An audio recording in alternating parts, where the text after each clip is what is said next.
So we've decided to set up at the back on the hill. This is a forward slope position.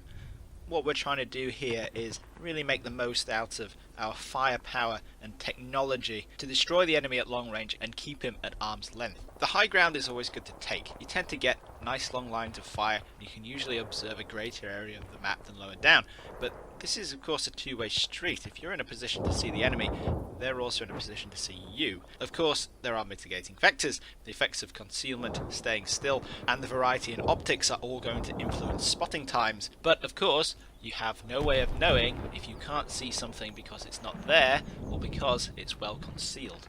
After a few minutes of waiting, we get our first spot. There's some Russian infantry popping up on the edge of a field about 500 meters away, but a quick bit of sharpshooting drives them off.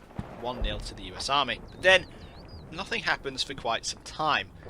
This is a good position, but there's plenty of ground out there that Russian infantry could be probing right now without showing themselves. A few more minutes and a shell drops into the field just down the hill. That's the spotting round. Okay, the Russians probably spotted us on the hill when we opened fire. Now they're going to be calling some artillery in on us. The best way to avoid it would be to move, but where are we going to move? We're stuck in a corner of the map. We could move forward, but that would be moving into an open field, which is probably worse. It doesn't take long for the artillery to start raining in. After a while, the Russians make a move, but all the troops have either left their positions in search of better cover and they can't see, or they're suppressed. We get some fleeting glimpses of Russian vehicles, BMPs. Some of them pop up at the back of the map and start putting cannon fire into the woods and the strikers. This is not good. There are a few US troops who aren't that suppressed and can fire back, but they're not a match for the volume of fire coming their way. The Javelins in particular are having a bad time.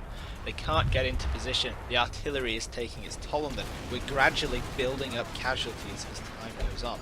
And under the cover of all this firepower, the Russians are able to move up, cross the river, seize the bridge, and there's pretty much nothing we can do to stop them.